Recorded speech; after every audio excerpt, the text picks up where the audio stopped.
Amém e amém. Meus irmãos, eu queria que você pensasse um slogan dessa igreja, que nós falamos, que está escrito nas cadeiras, está escrito na parede, tem em vários lugares, é um lugar para recomeçar e permanecer. E eu quero usar essa expressão do permanecer, para dizer que existe um lugar que você deve permanecer.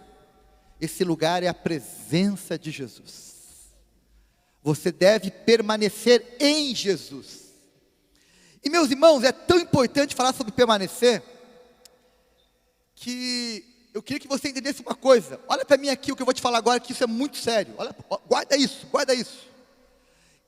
Existe uma cultura de abandono no mundo. Vou repetir. Existem entre nós, no mundo que nós vivemos, um incentivo, uma cultura para que as pessoas abandonem. Nós temos, talvez até aqui entre nós, vários filhos abandonados. Talvez tenha aqui entre nós mulheres que foram abandonadas por um marido, ou por um namorado, enfim, por um homem. Ou homens que foram abandonados por uma mulher. Porque nós vivemos numa cultura de abandono. E essa cultura é a cultura do mundo. Abandona. Brigou. Não, tá difícil, abandona. Tá difícil, vai embora. Brigou, vai embora. Larga, rompe, esquece, exclui. Mas a cultura do reino, ela tem um outro valor. E é o valor do permanecer. Permanecer amando, permanecer lutando, permanecer cuidando, permanecer orando, permanecer buscando, permanecer onde Deus me plantou, onde Deus me colocou, permanecer unido à aliança que eu tenho, aos compromissos que eu tenho. E hoje eu queria convidar você a meditar um pouquinho em João capítulo 15, do verso 9 ao 16. Eu quero falar sobre o que é permanecer e permanecer para quê? Então vamos ver juntos esse texto. João 15, do 9 ao 16. Diz assim o texto bíblico: como o Pai me amou, assim eu os amei. Permaneçam no meu amor. Se vocês obedecerem aos meus mandamentos, permanecerão no meu amor, assim como tenho obedecido aos mandamentos de meu Pai. E em seu amor eu permaneço. Tenho-lhes dito essas palavras, para que a minha alegria esteja em vocês, e a alegria de vocês seja completa. O meu mandamento é este: amem-se uns aos outros como eu os amei. Ninguém tem maior amor do que aquele que dá a sua vida pelos seus amigos. Vocês serão meus amigos, se fizerem o que eu lhes ordeno. Já não os chamo de servos, porque o servo não sabe o que o seu senhor faz.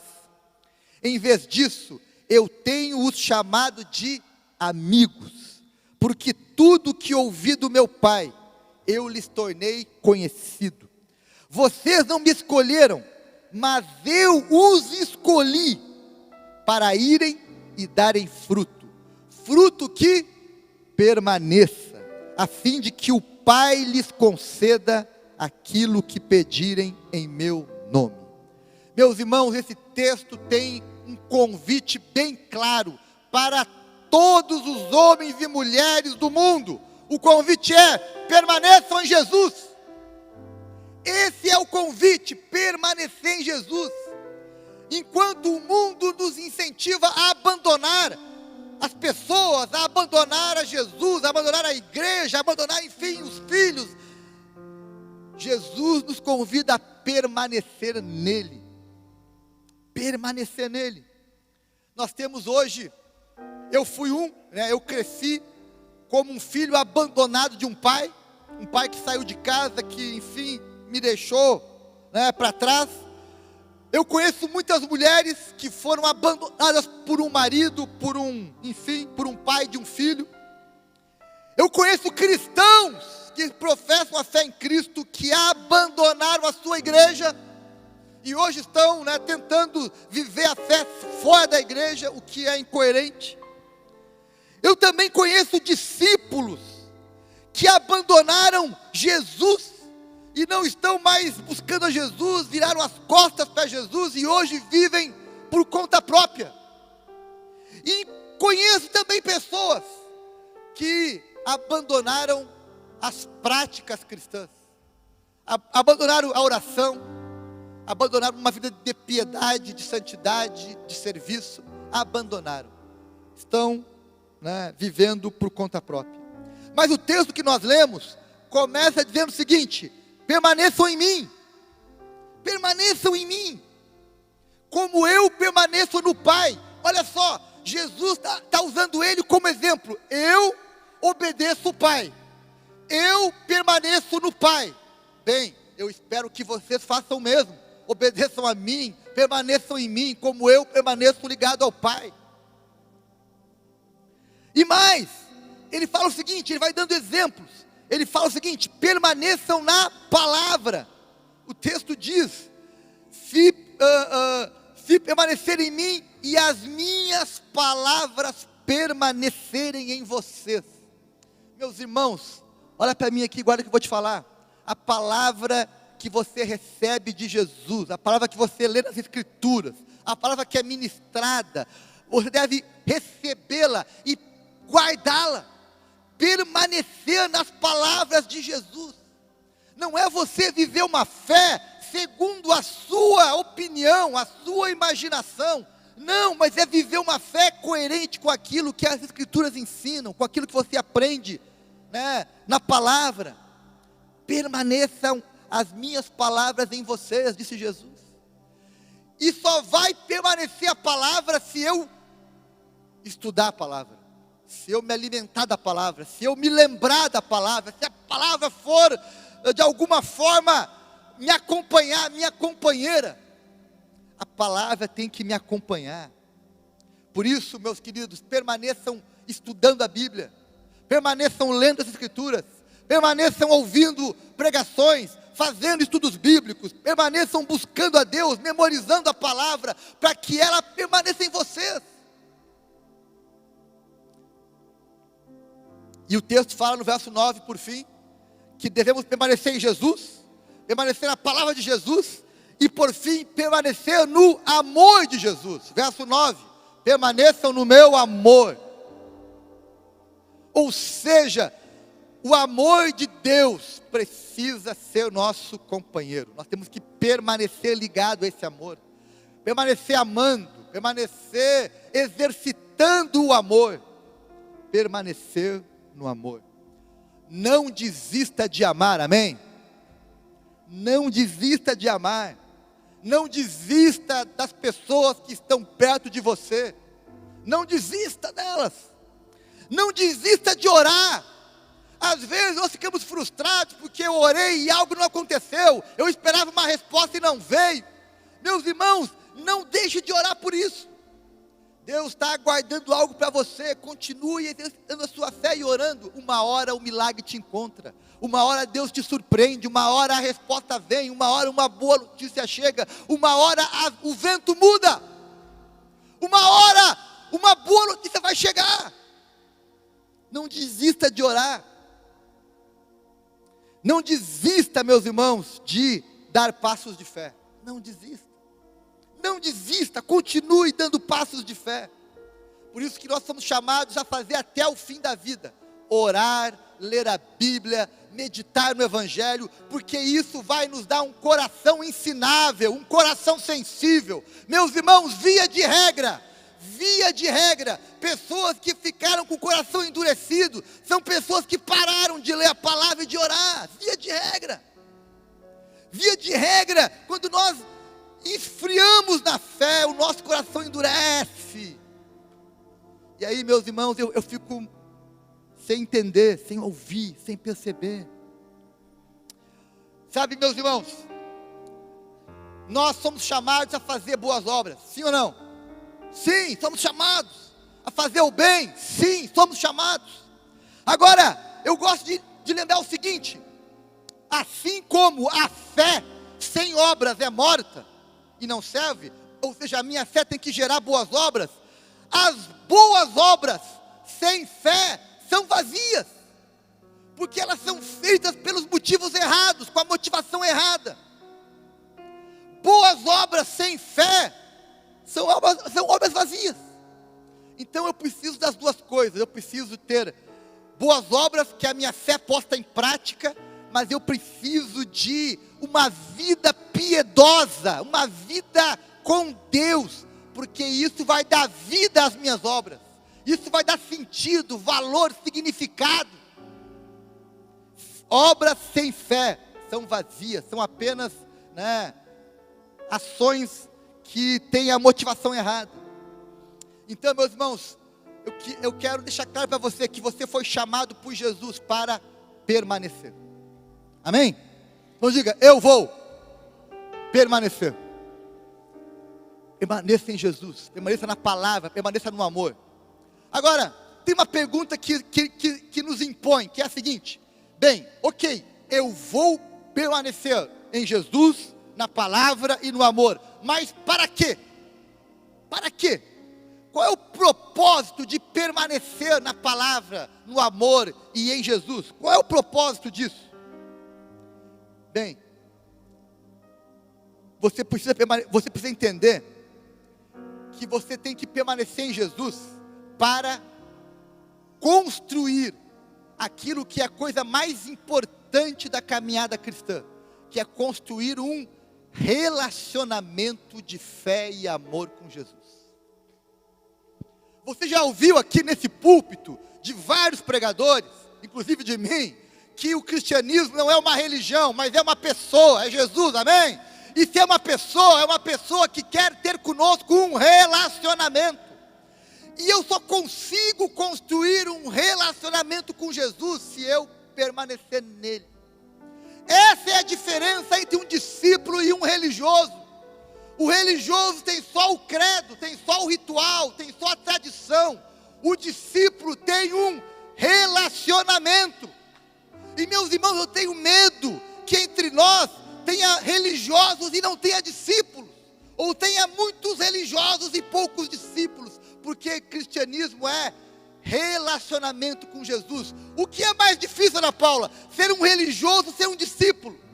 O mais difícil é ser um discípulo, é construir esse relacionamento, porque ele pressupõe o quê? Que eu preciso permanecer. Eu preciso permanecer para que eu construa esse relacionamento. É o que faz o verso 11. Já não vos chamo de servos, mas de amigos. E aqui eu queria que você entendesse uma coisa. Olha o que eu vou te falar agora, hein? Guarda isso no teu coração. Ninguém vira amigo do dia para a noite. O texto fala: já não vos chamo de servos. O que isso quer dizer? Que ele chamava de servos. Ele chamava de servos. E mais, se você estudar os evangelhos, você vai ver que muitas vezes nós somos chamados de servos, inclusive de servos inúteis. Nós somos chamados de servos muitas vezes nas Escrituras. Então, é errado você dizer: olha, eu não sou servo de Jesus. Não, você é. Todos nós somos. Agora, há um movimento espiritual, há um andar com Deus, há um crescimento, há uma subida de nível, que é quando eu saio, deixo de ser um servo para ser um servo e amigo de Jesus. É o que ele fala aqui agora aos discípulos: olha, eu agora não vou mais chamar vocês de servos, porque vocês já entenderam o propósito. Agora eu vou chamar de amigos, porque vocês vão conhecer os mistérios. Vocês vão me conhecer num nível mais profundo. Vocês vão ver coisas que antes vocês não tinham visto ainda. E essa é a jornada que vai mudando, que eu vou deixando de ser um servo para ser um amigo de Jesus. Ei, olha para mim aqui. Deixa eu te dizer uma coisa sobre a minha vida. Com 18 anos, aliás, com 17, 18 anos, eu conhecia Jesus, sabe como? Como um criador. Eu nunca duvidei que Deus houvesse criado a vida. Eu nunca acreditei que o mundo fosse fruto do acaso. Eu acreditava na minha incredulidade, na minha ignorância, que existia um Deus, porém, apenas um Deus criador. Porque eu pensava que esse Deus não estava interessado em mim. Estava preocupado com as galáxias, com as estrelas, com os planetas, com as crianças pobres da África, enfim. Mas aí, meus irmãos, eu me converti. E quando eu me converti, ali com 18 anos, eu entendi que Jesus não era apenas criador, mas que Ele era também meu Salvador. Por quê? Porque eu me dei conta que eu era um pecador. Eu me dei conta que eu estava perdido. E só precisa de um Salvador quem reconhece que está perdido, quem está morrendo. Quem está com a vida toda em ordem, tudo certinho. Bem, ser salvo do quê? Eu estou bem? Não, mas eu me dei conta com 18 anos que eu estava perdido nos meus pecados. E que o salário do pecado é a morte.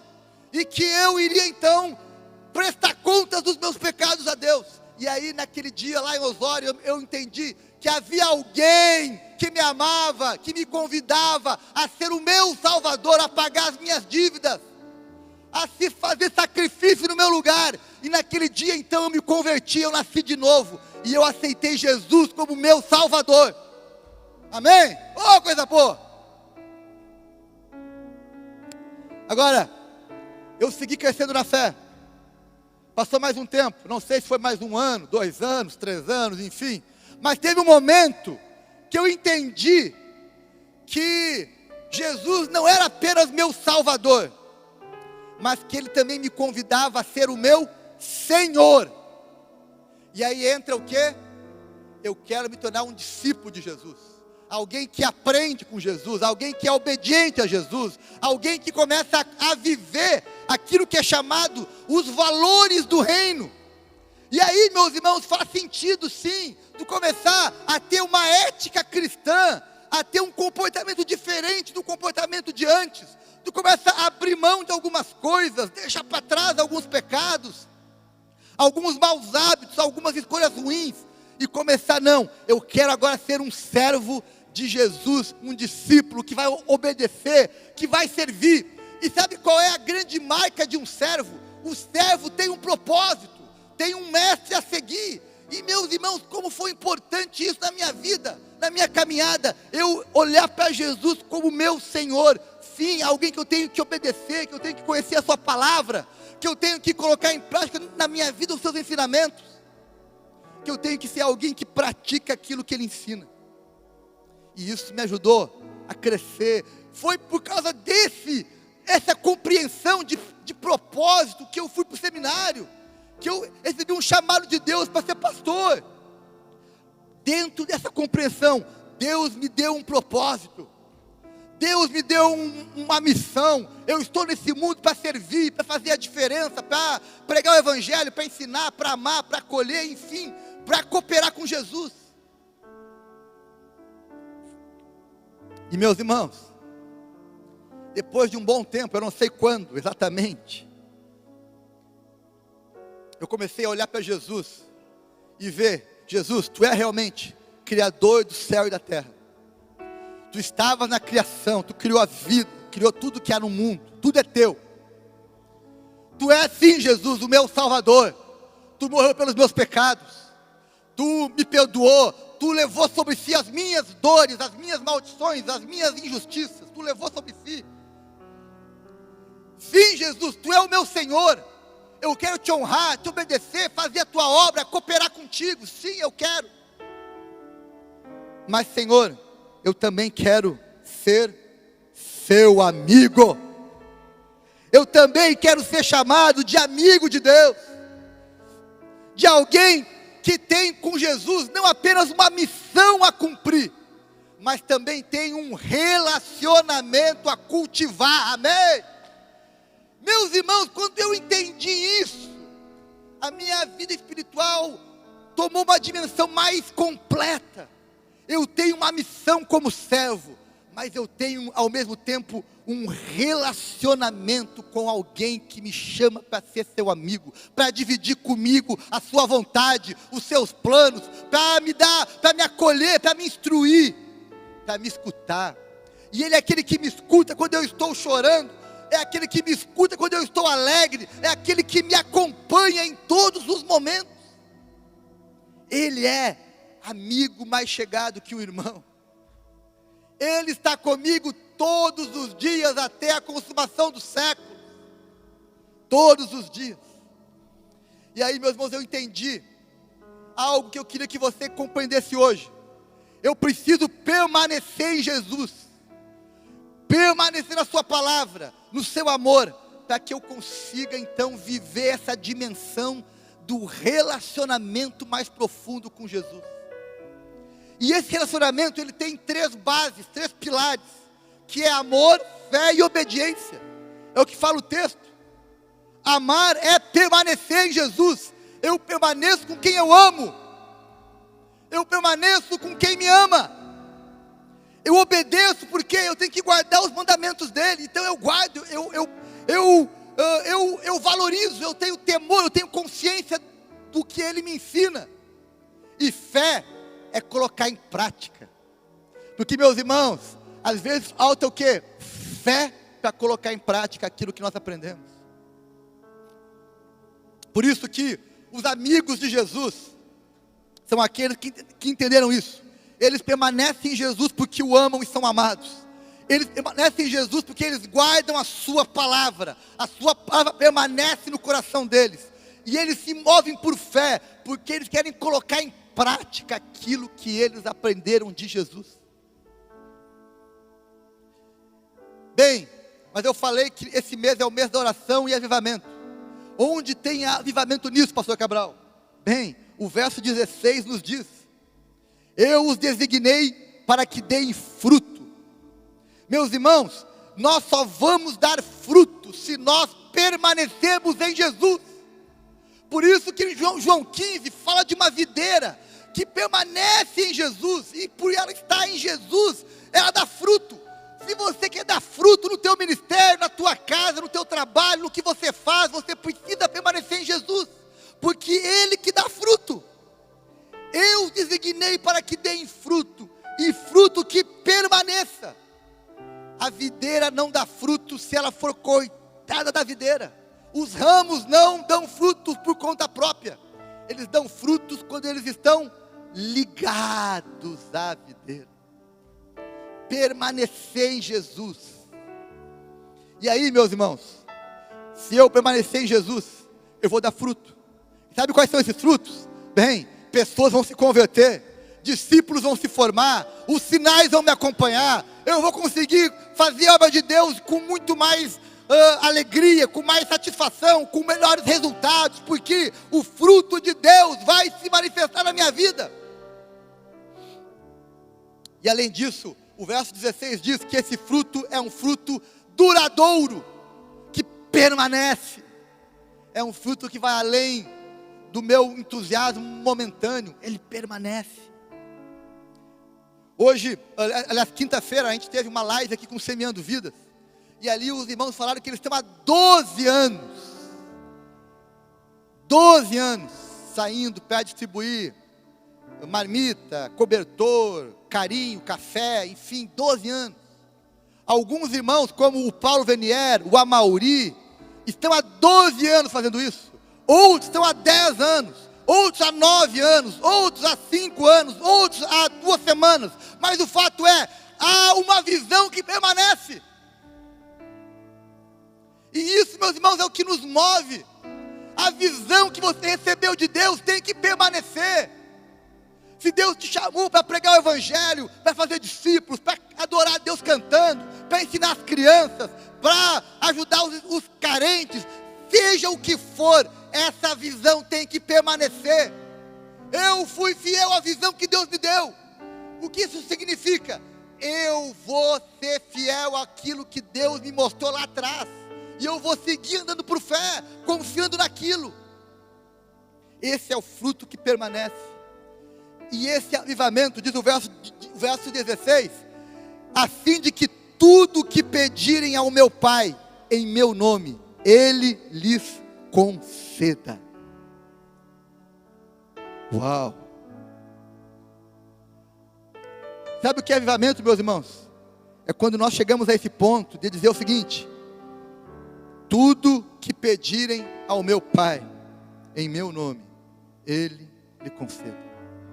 Quando vem o avivamento, nós sabemos como orar. Quando vem o avivamento, nós vamos ter resposta. Quando vem o avivamento, nós vamos fazer orações ousadas.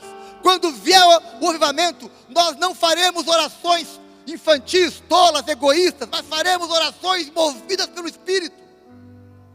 Orações que trarão glórias ao Deus, orações que moverão a mão de Deus, orações que farão a diferença, meus irmãos.